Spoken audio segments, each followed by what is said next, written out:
Next up, we got the New York Giants. Giants lose to the Redskins 2013 Sunday night. Another tough loss, bringing them to 1-7 and pushing the Redskins still on top of the division. Same old with the Giants this season. Giants play, Giants lose. Offensive line is terrible, and Eli Manning's under siege and still misfires even on the few occasions when he isn't. They can't run the ball, even with the best running back, one of the best running back on the planet. They give him no support. He still manages to rack up over 100 yards a game, but I'll get to that in a sec. Still a ton of mistakes. You got drops. Can't not admit this guy is ridiculous. 2 insane one-handed catches. If he's not one of the most talented receivers in the league, he's easily top 3. He had 8 receptions, 136 yards. Big day for fantasy, especially from the kid. Then you move on to Saquon. How good could he actually be? Literally, if you watch the game, he breaks every first tackle. Every single first tackle, this guy breaks it. It's not once in a while. It's every single first tackle. And somehow he still gets under 50 rush yards a game, it seems like. And I think the Giants are ranked 30th in rushing yards when they have – I would legitimately put Saquon top 3 in the NFL right now as running backs behind Kamara. And it's debatable. But back to the game, average only 2.9 yards per carry.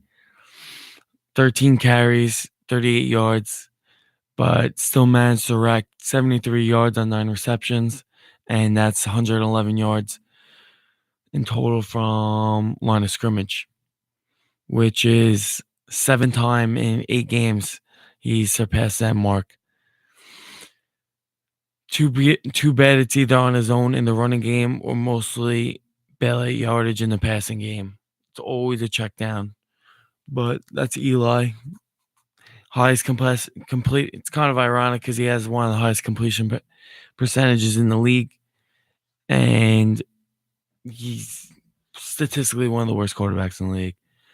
Anyway, Eli Manning, we get it. Your offensive line is terrible, but you don't get many opportunities, and the opportunities you get most likely screw them up.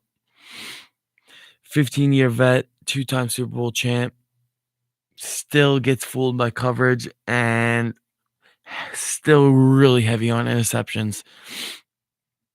When your team's struggling to get it done in the red zone, it doesn't help to throw an interception on the 5-yard line, especially when the game's that close. And he threw another one that could have tied the game. I just don't understand. Then onto the offensive line. 7 sacks, 10 hits on Eli Manning allowed, which is one of the highest this season. Yes, I know that some of that could be blamed on Eli being hesitant or stationary or whatever, or both. But 2.9 yards per rushing attempt had nothing to do with Eli. The fact that much of the second half was Eli Manning's fault is debatable. Offensive linemen aren't supposed to be turned around facing the backfield or on their backs at the end of the plays. If you actually watch the game, that's what you see, the Giants game, over and over and over again.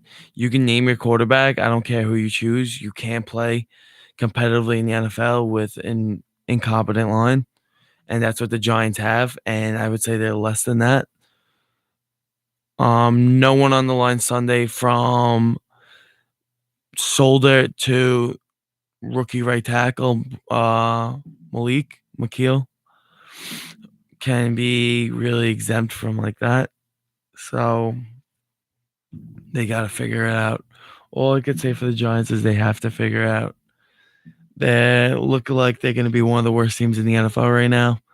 and that's honestly hurts to see as a Giants fan. Lost $20 this week on a bet with my friend. He's a Redskins fan, so now I had to hear from him. I just hope that I don't even know what they can make out of the season. The season's over. I'm just so let's just see what they could do. Just ride it out the rest of the season. Hopefully they pick up somebody in the draft. They get the offensive line together, and hopefully they come back strong next season. See what they could do.